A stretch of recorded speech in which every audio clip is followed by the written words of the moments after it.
ഞാൻ റീന രാജൻ, തൃശ്ശൂർ ഡിസ്ട്രിക്റ്റിലുള്ള എരനല്ലൂർ ഇടവകാംഗമാണ്. ഞാനിവിടെ സാക്ഷ്യപ്പെടുത്താനായിട്ട് എൻ്റെ മോൻ്റെ സാക്ഷ്യപ്പെടുത്താനാണ് വന്നിരിക്കുന്നത്. അതിന് എനിക്ക് അനുഗ്രഹം തന്ന കൃപാസന അമ്മയ്ക്കും തിരുകുമാരനും ഞാൻ എണ്ണിയാലൊടുങ്ങാത്ത നന്ദി പറയുന്നു. എൻ്റെ മൂത്ത മകനെ ജോലി ഇല്ലാതെ ഇരിക്കുകയായിരുന്നു. അവൻ ചെറുപ്പത്തിൽ അസുഖങ്ങളൊക്കെ ഉള്ള കുട്ടിയായിരുന്നു. അത് കാരണം കൊണ്ട് അവനെ കൂടുതൽ പഠിച്ച് ജോലി നേടാനുള്ള കഴിവില്ല. +2 വരെ പഠിച്ചിരുന്നുള്ളൂ.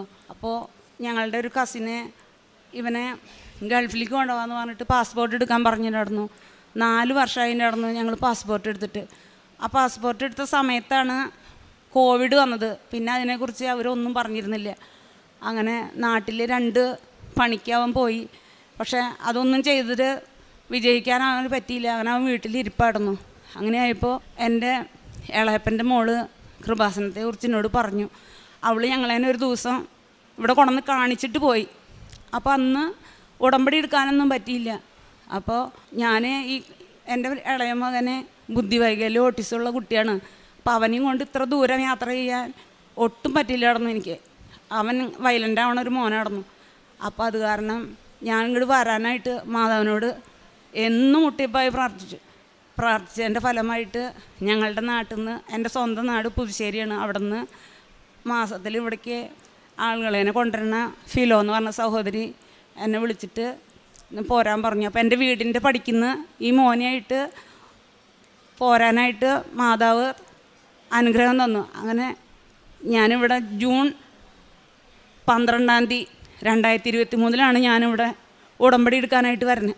അപ്പോൾ ഈ കുട്ടികളെ അവിടെ ഇരുത്തിയിട്ട് ഞാൻ ഉടമ്പടി എടുക്കാൻ പോയി. ഉടമ്പടി എടുക്കാൻ പോകുമ്പോൾ ഞാൻ മാതാവിനോട് നോക്കി പ്രാർത്ഥിച്ചു, മാതാവേ എൻ്റെ മോനൊരു തൊഴിലാണ് വേണേ, സ്ഥിരം ചെയ്യാൻ പറ്റുന്ന ഒരു തൊഴിൽ അങ്ങനെ വേണ്ട, അല്ലാണ്ട് ഗൾഫിൽ പോകണമെന്ന് ഞാൻ മാതാവിനോട് ചോദിച്ചിട്ടില്ല. മാതാവ് അത് കഴിഞ്ഞ് ഞാൻ അവിടെ നിന്ന് മാതാവിനെ കൊണ്ട് ഇങ്ങോട്ട് വരുമ്പോൾ ഞാൻ അന്ന് സിസ്റ്റർ പറഞ്ഞു മാതാവിൻ്റെ ഒരു പാട്ട് പാടിക്കോന്ന്. അപ്പോൾ ആരും പാടിയില്ല. അപ്പോൾ ഞാനാണ് നന്മ നേരും അമ്മ എന്ന് പാടിയത്. അപ്പോൾ ഞാൻ ഈ മാതാവിനെ നോക്കിയിട്ട് ആ പാട്ട് ഇങ്ങനെ ഞാൻ അലറി പാടി. ഞാൻ ഇപ്പോഴും ആലോചിക്കാറുണ്ട് ഞാൻ എന്തിനാ അങ്ങനെ ആർത്തലച്ച് കരഞ്ഞ് പാടിയെന്ന് എനിക്കറിയില്ല. അപ്പോഴും എൻ്റെ മനസ്സിൽ മാതാവേ എൻ്റെ മോനൊരു തൊഴിൽ തരണേന്ന്. അപ്പോൾ അത് കഴിഞ്ഞ് ഞങ്ങൾ വീട്ടിലെത്തി. ഡ്രസ്സ് മാറിയിട്ടിട്ടില്ല. അപ്പോൾ ദുബായിൽ നിന്നാന്ന് പറഞ്ഞിട്ടൊരു കോള് വന്നു. അതിൽ പറയണവർ നിതിൻ രാജനെ വിസ അടിക്കാൻ കൊടുത്തിട്ടുണ്ട്, എത്രയും വേഗം ചിലവിനും ടിക്കറ്റിനും പൈസയും ഡ്രസ്സൊക്കെ ഒതുക്കിക്കോ എന്ന് പറഞ്ഞു. അപ്പോൾ എനിക്ക് മാതാവ് തന്ന ഒരനുഗ്രഹത്ത് ഞാൻ അന്ന് സങ്കടപ്പെട്ട് കുറേ കരഞ്ഞു. മാതാവേ ഉടമ്പടിയിലത്തെ ഉടനടി പരിഹാരം എന്ന് ഞാൻ കേട്ടിട്ടേ ഉണ്ടായിരുന്നുള്ളൂ. അതെൻ്റെ ജീവിതത്തിൽ വന്നപ്പോൾ എനിക്ക് സഹിക്കാൻ പറ്റാത്ത സങ്കടമാണ്. മാതാവ് അത്ഭുതം പ്രവർത്തിച്ചു. ഞാൻ മറന്ന കാര്യം ദൈവം മറന്നിട്ടുണ്ടായിരുന്നില്ല. ഞാൻ ഗൾഫിൽ പോകാൻ പ്രാർത്ഥിച്ചിട്ടില്ല. എന്തെങ്കിലും ഒരു തൊഴിൽ നമ്മുടെ നാട്ടിൽ ചെറുതായാലും അവനെ സ്ഥിരം ചെയ്തിട്ട് വരാനുള്ളൊരു തൊഴിലാണ് ഞാൻ ചോദിച്ചിട്ടുണ്ടായിരുന്നത്. പക്ഷേ മാതാവ് എൻ്റെ സങ്കടം കേട്ട് അമ്മയുടെ മോനോട് പറഞ്ഞ് ഞങ്ങൾക്കൊരു ജോലി തന്നു. അത് കഴിഞ്ഞ് ജൂലൈ 14 അവൻ പോയിട്ട് 17 അവനവിടെ ജോലിയിൽ ജോയിൻ ചെയ്തു. അപ്പോൾ മാതാവിൻ്റെ 7 എന്നുള്ളൊരക്കം അത് 17 അപ്പോൾ മാതാവ് അത്ഭുതം പ്രവർത്തിച്ചതാണെന്ന് എനിക്ക് അറിയാമായിരുന്നു. അങ്ങനെ ജൂലൈ 17 തൊട്ട് ഈ മെയ് 9 വരെ അവൻ അവിടെ ജോലി ചെയ്തു. മെയ് 10 അവൻ നാട്ടിൽ വന്നത്. അപ്പോൾ അവൻ വന്നാൽ സാക്ഷ്യപ്പെടുത്താൻ അവനെയും കൊണ്ടുവരാമെന്ന് പറഞ്ഞിട്ടാണ് ഞങ്ങൾ വൈകിയത്. മാതാവ് എൻ്റെ ജീവിതത്തിൽ അത്ഭുതം പ്രവർത്തിച്ചതെന്ന് അറിയാം. എൻ്റെ നാട്ടുകാർക്ക് എൻ്റെ ബന്ധുക്കൾക്ക് നല്ലോണം അറിയാം. മാതാവിൻ്റെ അടുത്ത് ചെന്ന കാരണം കൊണ്ട് ഇത് സാധിച്ചിരുന്നു. ഞാനിങ്ങനെ കേട്ടിട്ടുണ്ടായിരുന്നുള്ളൂ. എനിക്ക് ഒരിക്കലും ഇങ്ങോട്ട് വരാൻ സാധിക്കില്ലായിരുന്നു. അതും അമ്മേനെയാണ് എല്ലാതും ഒരുക്കി തന്നു. ഈ കുട്ടി എപ്പോഴും വയലൻ്റ് ആവണ കുട്ടിയായിരുന്നു. ഇതിനും കൊണ്ട് ദൂരയാത്ര ഒന്നും ചെയ്തിരുന്നില്ല. ഞാൻ കൃപാസനത്തിലേക്കാണ് ഏറ്റവും ദൂരമായിട്ട് ഇപ്പോൾ യാത്ര ചെയ്തെടുക്കണത്. ഇവനെയും കൊണ്ട് ഇവൻ ചില ശബ്ദങ്ങൾ പുറപ്പെടുവിക്കും. നമ്മൾ പള്ളിയിൽ പോയാലടക്കം ഭയങ്കരമായ ശബ്ദങ്ങൾ പുറപ്പെടുവിക്കുന്ന ഒരു കുട്ടിയായിരുന്നു. എല്ലാവരും തിരിഞ്ഞു നോക്കുക അങ്ങനെയായിരുന്നു.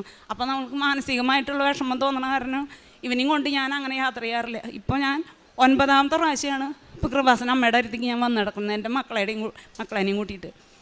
അമ്മ ഞങ്ങളുടെ കൂടെ ഉണ്ടെന്ന് വിശ്വസിക്കണം. എപ്പോഴും ഞാൻ അമ്മോട് പ്രാർത്ഥിക്കും.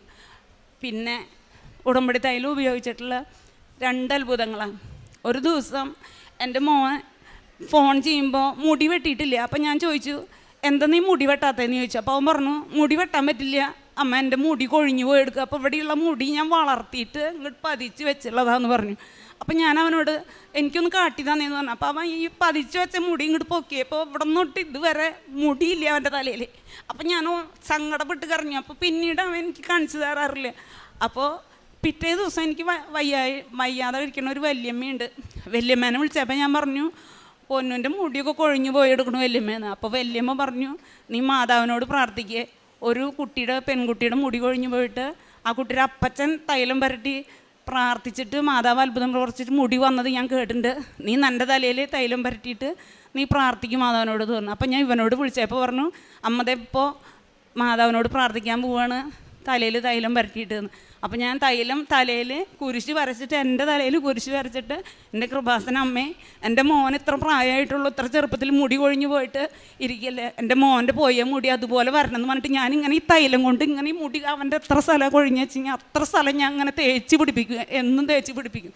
അങ്ങനെ കുറേ നാൾ കഴിഞ്ഞപ്പോൾ അവനെ മുടി വന്നു. ഇപ്പം ഈ കാണുന്ന മുടി പിണ്ടായി വന്ന മുടി, ഇവിടെ ഉണ്ടായിരുന്നേ അല്ലേ മുടി, ആ മുടി വന്നു. അപ്പോൾ അത് മാതാവ് അത്ഭുതം പ്രവർത്തിച്ചതെന്ന് ആ തൈലം തേച്ച് പ്രാർത്ഥിച്ച കാരണം കുരിശടയാളം ഇട്ടിട്ടാണ് ഞാനതിങ്ങനെ വെച്ച് തേച്ചായിരുന്നത്. അതുകൊണ്ടാണ് എനിക്ക് ഉത്തമ ബോധ്യമുണ്ട്. ദൈവം മാതാവും അനുഗ്രഹം തന്നിട്ട് എൻ്റെ മോൻ്റെ കൊഴിഞ്ഞു പോയ മുടി തിരിച്ചു തന്നു.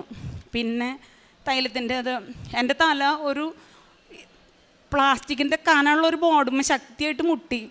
അന്ന് തൊട്ട് എനിക്ക് നല്ല തലവേദന കിടന്നു. അപ്പോൾ ആ മുറിവ് കുറച്ച് ദിവസം കഴിഞ്ഞപ്പോൾ ഉണങ്ങിപ്പോയി. അപ്പോൾ എനിക്ക് ഇവനെയായിട്ട് ഹോസ്പിറ്റലിൽ പോകാനുള്ള ബുദ്ധിമുട്ടുകൊണ്ട് ഞാൻ അത് തന്നെ അങ്ങനെ വെച്ചിരുന്നു. കുറേ നാൾ കഴിഞ്ഞപ്പോൾ എനിക്ക് ആണി കുത്തി കയറണമാതിരി ഇവിടെ നിന്ന് ഉള്ളിലേക്ക് ഭയങ്കര വേദന.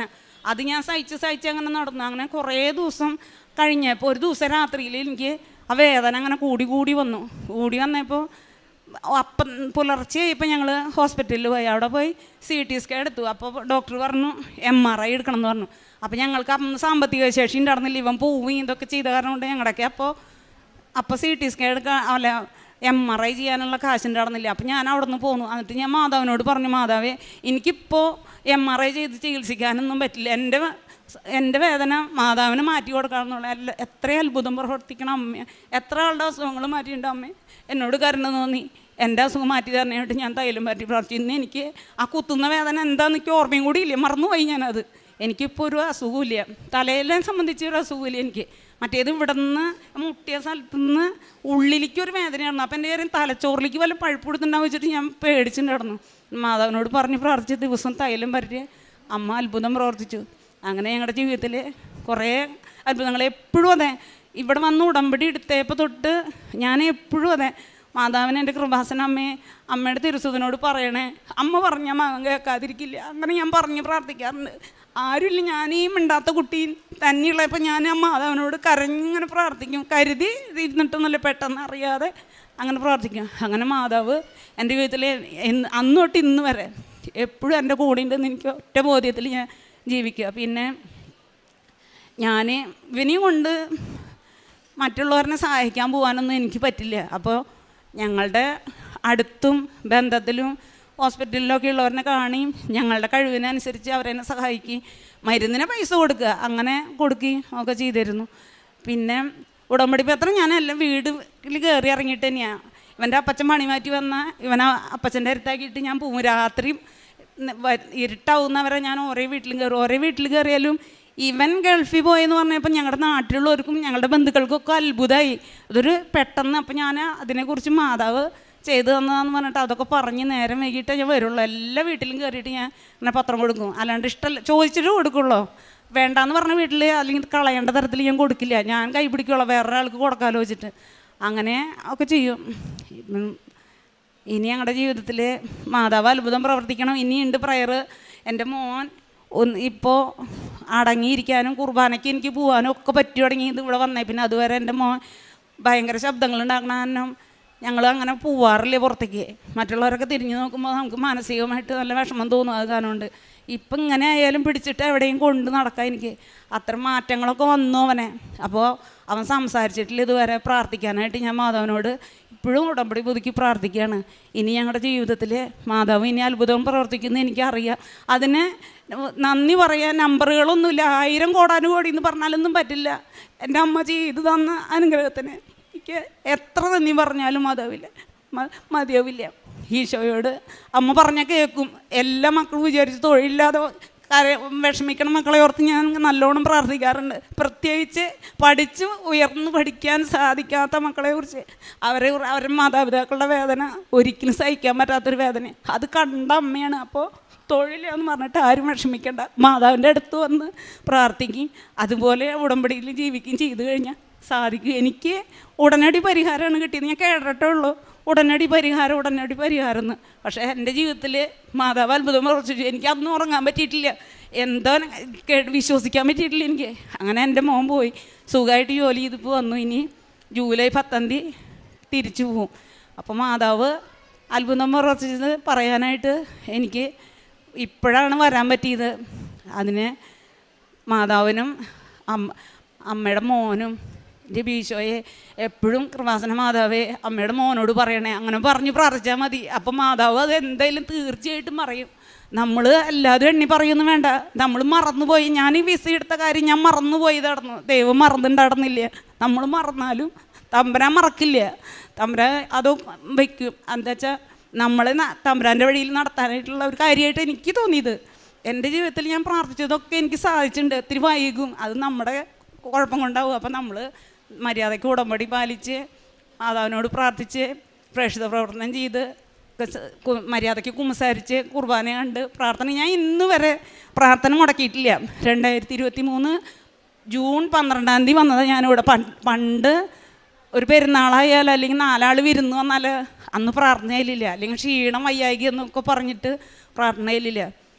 ഞാൻ പ്രാർത്ഥിക്കാനായിട്ട് പഠിച്ചത് ഇവിടെ വന്ന കാരണം ചിട്ടയായിട്ടുള്ളൊരു ജീവിതം ഇവിടെ വന്നേ പിന്നെയാണ്. ഞായറാഴ്ച കുർബാന മുടങ്ങാണ്ട് പോകണമെന്നും അല്ലെങ്കിൽ എന്തെങ്കിലും കാര്യം ഉണ്ടായാൽ ഞായറാഴ്ച കുർബാനയും മുടക്കും, അങ്ങനെയായിരുന്നു. ഇപ്പം അതൊന്നുമില്ല, എല്ലാം ക്ലിയറായി.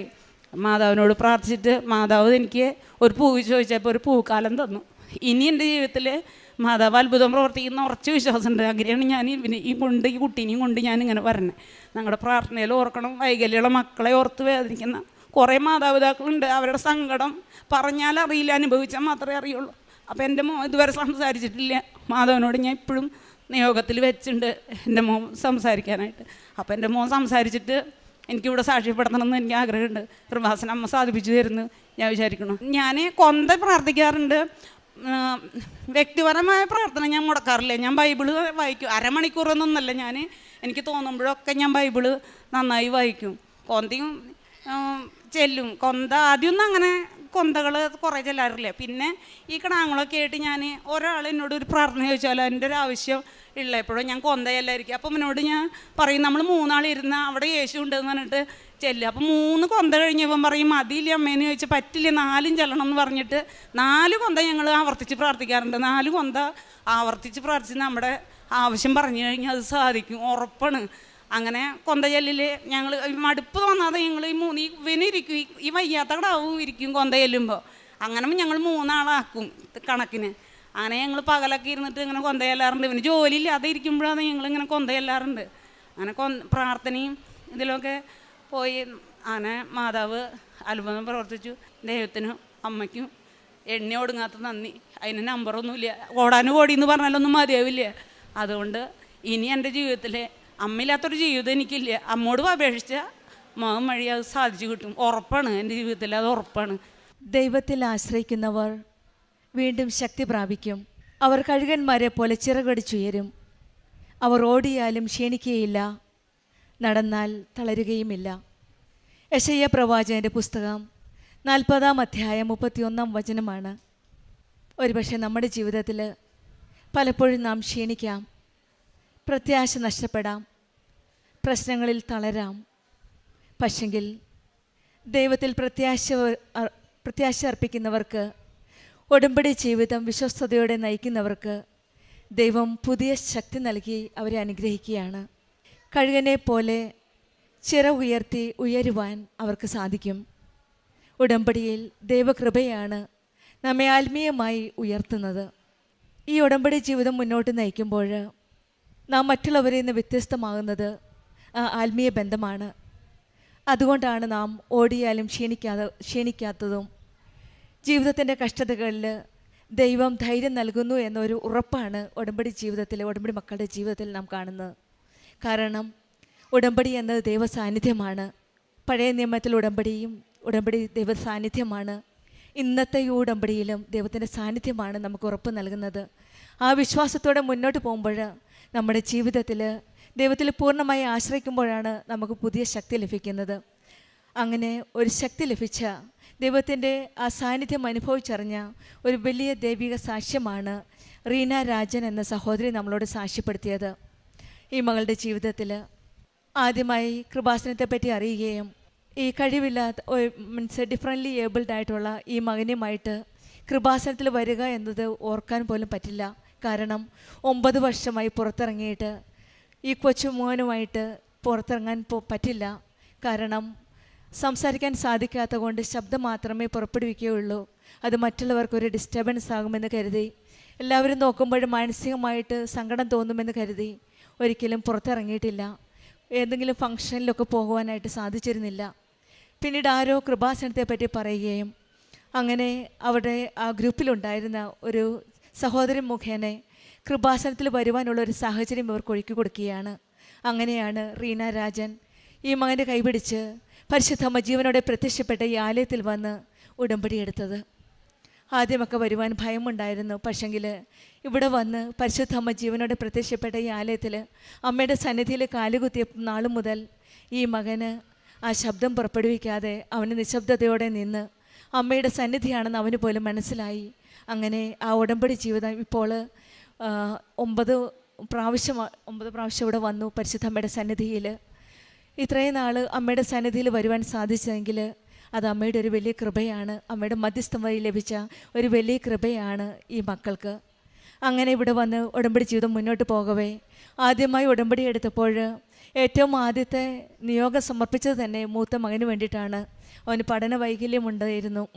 അതുകൊണ്ട് പഠിത്തം മുന്നോട്ട് പോകുവാനായിട്ട് സാധിക്കില്ല. എങ്ങനെയെങ്കിലും നമുക്കറിയാം ഗവൺമെൻറ് ഒരു ഫെസിലിറ്റി തന്നിരുന്നു, ജസ്റ്റ് പാസ് മാർക്ക് ഫെയിൽ ചെയ്യാതെ പാസ് ആക്കുന്ന ഒരു സാഹചര്യം കിട്ടി. അങ്ങനെയാണ് ഈ മകന് +2 വരെ പഠിക്കാൻ സാധിച്ചത്.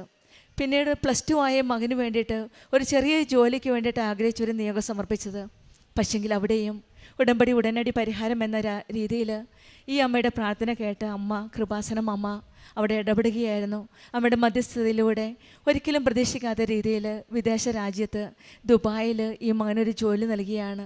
ഉടമ്പടി എടുത്ത് അന്ന് തന്നെ വീട്ടിൽ തിരിച്ചു പോയി ഡ്രസ്സ് ചേഞ്ച് ചെയ്തില്ല. അതിനു മുമ്പേ ദുബായിൽ നിന്നൊരു ഫോൺ വരികയാണ്. ഉടമ്പടി ഉടനടി പരിഹാരം. ഈ അമ്മയ്ക്ക് ഫോൺ വരികയും പെട്ടെന്ന് തന്നെ റെഡി ആവാനാണ് പറഞ്ഞത്. വിസയ്ക്ക് ഫോർവേഡ് ചെയ്തിരിക്കുകയാണ് പേപ്പറെല്ലാം. അങ്ങനെ പെട്ടെന്ന് തന്നെ ജൂൺ 12 ഉടമ്പടി എടുത്തു. അന്ന് തന്നെ ഫോൺ കോൾ വന്നു. പിന്നെ ഈ മകനെ ഒറ്റയ്ക്ക് വിടാതിരിക്കാനായിട്ട് ഒരു കൂട്ടിന് വേണ്ടിയിട്ട് ഒരാളെയും കൂടെ വെയിറ്റ് ചെയ്തപ്പോഴാണ് ജൂലൈ 14 പോകാനായിട്ടെല്ലാം റെഡി ആവുകയും ജൂലൈ 17 ജോലിക്ക് ജോയിൻ വരികയും ചെയ്യേണ്ടത്. അത് പരിശുദ്ധ അമ്മയുടെ ഒരു വലിയ ഒരു ഇടപെടലുണ്ട് എന്നുള്ള ഒരു വലിയ അടയാളമാണ് 17 എന്ന നമ്പർ ഈ സഹോദരി സാക്ഷ്യപ്പെടുത്തുന്നത്. അമ്മയുടെ പ്രത്യക്ഷീകരണത്തിൻ്റെ സാക്ഷിയാവുന്ന എല്ലാ മക്കളുടെയും സാക്ഷ്യത്തിനകത്ത് നമ്മൾ എപ്പോഴും കേൾക്കാറുണ്ട് 17 എന്ന നമ്പറുണ്ടെങ്കിൽ അത് അമ്മ തന്നതാണ്. അമ്മയുടെ ഇടപെടലുണ്ട്, അമ്മയുടെ പ്രത്യക്ഷീകരണത്തിൻ്റെ സാക്ഷിയാക്കി എന്നുള്ള ഒരു പൂർണ്ണ വിശ്വാസം ഈ സഹോദരിക്ക് വന്നത്. അങ്ങനെ ജൂലൈ 17 ഈ മകൻ ജോലിക്ക് പോയി ദുബായിക്ക്. ഇന്ന് പരിശുദ്ധ അമ്മയുടെ സന്നിധിയിൽ അമ്മയുടെ പ്രത്യക്ഷീകരണത്തിൻ്റെ സാക്ഷിയായിട്ട് അമ്മയ്ക്ക് നന്ദി പറയുവാനാണ് ഈ മകനിന്ന് വന്നിരിക്കുന്നത്. എത്രയൊക്കെ വൈകല്യങ്ങളുണ്ടായാലും എത്രയെത്ര പ്രതിസന്ധികളുണ്ടായാലും മനുഷ്യനെ സാധ്യമാക്കുന്ന ഒരു ദൈവമാണ് നമ്മുടെ കൂടെയുള്ള ഉടമ്പടി മക്കളുടെ ജീവിതത്തിൽ. മർക്കോസിൻ്റെ സുവിശേഷം 10:27 പറയുന്നത് മനുഷ്യന് അസാധ്യമായത് ദൈവത്തിന് സാധ്യമാണെന്നാണ്.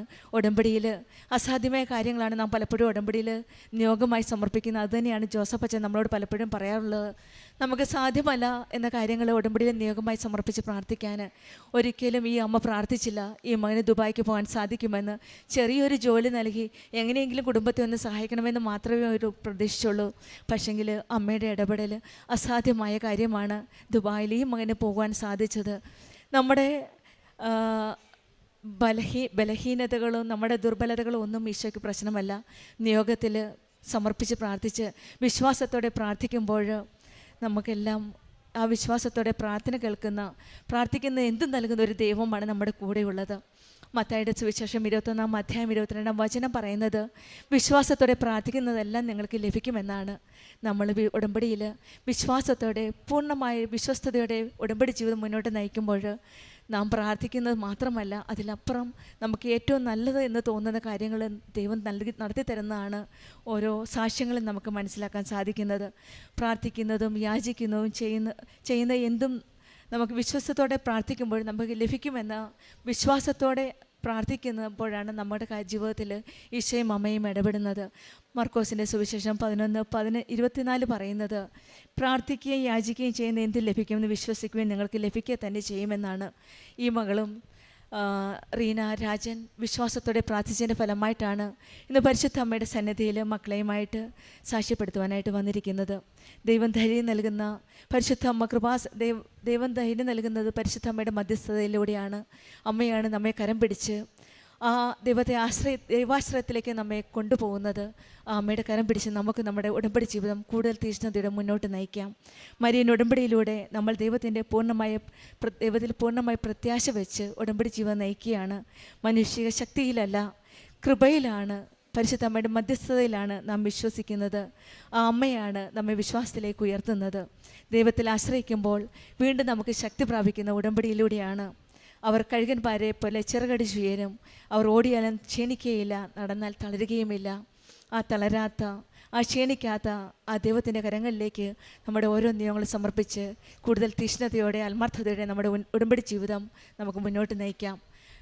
അതുപോലെ തന്നെയാണ് രോഗസൗഖ്യം ലഭിച്ചതും. ഈ മക്കൾക്ക് കിട്ടിയ മുടിയില്ല എന്ന് പറഞ്ഞ ഉടമ്പടി വസ്തുക്കൾ മാത്രം ഉപയോഗിച്ചാണ് മുടി ഇല്ലാതിരുന്ന മകനും മുടി വെട്ടാതിരുന്നപ്പോൾ അമ്മ വളരെ സങ്കടപ്പെട്ട് പ്രാർത്ഥിച്ചു. അപ്പോഴും പരിശുദ്ധ അമ്മയുടെ സാന്നിധ്യം ആ വല്യമ്മയിൽ കൂടെയാണ്. വല്യമ്മ പറയുകയാണ് ഈ മകളോട്, മകളെ ഞാനൊരു സാക്ഷ്യം കേട്ടു, മകൻ ഇവിടെ ഇല്ല, മകൻ ദുബായിലാണ്. ഈ മകന് മുടി വെട്ടാതിരുന്നപ്പോൾ അമ്മ ചോദിച്ചു, എന്താ മകനെ മുടി വെട്ടാതിരുന്നതെന്ന് പറഞ്ഞപ്പോൾ അമ്മയും മുടിയെല്ലാം പോയി, പുറകിലുള്ള മുടി വളർത്തിക്കൊണ്ട് മുന്നോട്ട് വെക്കുകയാണ്.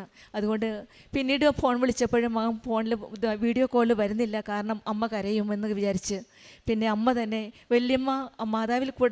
മാതാവ് വല്യമ്മയിൽ കൂടെ സംസാരിക്കുകയാണ്, ഉടമ്പടി തൈലം തേച്ച് പ്രാർത്ഥിക്കുകയെന്ന്. അങ്ങനെയാണ് ഈ സഹോദരി ഉടമ്പടി തൈലം തൻ്റെ സ്വയം തലയിൽ തേച്ച് മകന് വേണ്ടി പ്രാർത്ഥിച്ച് പെട്ടെന്ന് തന്നെ ആ മുടി വളരുകയാണ്. ഇവിടെയും ഒരു വലിയ വിശ്വാസത്തിൻ്റെ പ്രയോഗമാണ് ഉടമ്പടി തൈലം. വിശ്വസിച്ച് പ്രാർത്ഥിച്ച് വിശ്വാസ പ്രമാണം ചൊല്ലി പ്രാർത്ഥിച്ചതിൻ്റെ ഫലമായിട്ട് ആ അമ്മ വല്യമ്മ പറഞ്ഞു കൊടുത്തത്, അതായത് ഒരു സാക്ഷ്യത്തിൽ കൂടെ നമ്മുടെ ഓരോ സാക്ഷ്യം പറയുമ്പോഴും ദൈവത്തെ മഹത്വപ്പെടുത്തുകയാണ്. ആ സാക്ഷ്യത്തിൽ കൂടെയാണ് മറ്റുള്ളവർ ഒരു പ്രചോദനമാകുന്നത്. ആ ഒരു സാക്ഷ്യത്തിലൂടെ ആ വല്യമ്മ തക്ക സമയത്ത് പറഞ്ഞു കൊടുക്കുകയും ഈ സഹോദരി പ്രാർത്ഥിച്ചതിന് ഫലമായിട്ട് ഈ മകനിന്ന് നല്ലപോലെ മുൻപത്തേക്കാളും നല്ലതായിട്ട് മുടി വളരുകയും അതും പരിശുദ്ധമ്മയുടെ ഉടമ്പടി തൈലം ഉപയോഗിച്ച് പ്രാർത്ഥിച്ചതിന് ഫലമായിട്ടാണ്. തന്നെയുമല്ല തലയുടെ അസുഖം, വേദന ഉണ്ടായിരുന്നതും ഉടമ്പടി തൈലത്തിൻ്റെ ഉപയോഗത്തിലാണ്. പിന്നീട് ഏറ്റവും പ്രധാനപ്പെട്ടത് നമുക്കൊരു പക്ഷേ വിചാരിക്കാം പത്രം കൊടുക്കാനായിട്ട് പ്രേക്ഷിത പ്രവർത്തനം ചെയ്യുവാനായിട്ട് നമുക്ക് പല എക്സ്ക്യൂസ് കാണാം. കാരണം എൻ്റെ മകൻ ഇങ്ങനെയാണ്, എനിക്ക് പത്രം കൊടുക്കാൻ പറ്റില്ല എന്ന്. പക്ഷെങ്കിൽ ഈ സഹോദരി ഈ മകനെയുമായിട്ടാണ് പത്രം എടുക്കാനായിട്ട്, ദൈവത്തെ മഹത്വപ്പെടുത്തുവാനായിട്ട്, തൻ്റെ ജീവിതത്തിൽ ലഭിച്ച അനുഗ്രഹങ്ങളെപ്പറ്റി മറ്റുള്ളവർക്ക് പറഞ്ഞു കൊടുക്കാൻ, അറിയാത്തവരെ അറിയിക്കുവാനും അറിഞ്ഞവരെ ആഴപ്പെടുത്തുവാനുമുള്ള ആ ശ്രമം ഒരുപക്ഷെ ഈ സഹോദരിക്ക് നല്ലൊരു എക്സ്ക്യൂസാണ്. ഈ മകനുമായിട്ട് ഞാൻ എങ്ങനെ പത്രം കൊടുക്കാൻ പോകുമെന്ന്. പക്ഷെങ്കിൽ ഈ മകനുമായിട്ട് മൂത്ത മകന് ലഭിച്ച അനുഗ്രഹങ്ങൾ പറഞ്ഞു കൊടുക്കാനായിട്ട് പത്രവുമായിട്ടാണ് വീടുകൾ തോറും കയറി ഇറങ്ങിയത്. പിന്നെ എങ്ങനെ ദൈവം അനുഗ്രഹിക്കാതിരിക്കും? പ്രേക്ഷിത പ്രവർത്തനവും ദൈവത്തിനെ പറ്റിയുള്ള മഹത്വപ്പെടുത്തിയിലാണ്. നാം ദൈവത്തിന് കൊടുക്കാനായിട്ട് വേറൊന്നുമില്ല, ദൈവത്തെ മഹത്വപ്പെടുത്താൻ മാത്രമാണ്. നമ്മുടെ ജീവിതത്തിൽ ലഭിക്കുന്ന ഓരോ അനുഗ്രഹങ്ങൾക്കും ദൈവത്തിൻ്റെ മഹത്വത്തിനായിട്ട് നമുക്കും ഓരോ അവസരങ്ങൾ ലഭിക്കുന്നത് പാഴാക്കാതെ ഓരോ അവസരങ്ങൾ നമുക്ക് ഉപയോഗിച്ച് ദൈവത്തെ മഹത്വപ്പെടുത്താം. നമ്മുടെ ജീവിതത്തിലും ദൈവത്തിൻ്റെ മഹത്വീകരണത്തിനായി പ്രത്യക്ഷീകരണത്തിൻ്റെ സാക്ഷിയാക്കി ഉയർത്തണമേ എന്ന് പ്രാർത്ഥിച്ചുകൊണ്ട് റീന രാജന് കുടുംബത്തിൽ ലഭിച്ച എല്ലാ അനുഗ്രഹങ്ങൾക്കും നമുക്ക് കരങ്ങളടിച്ച് ദൈവത്തെ മഹത്വപ്പെടുത്താം. യേശുവേ നന്ദി, യേശുവേ സ്തുതി, ആവേ മരിയ.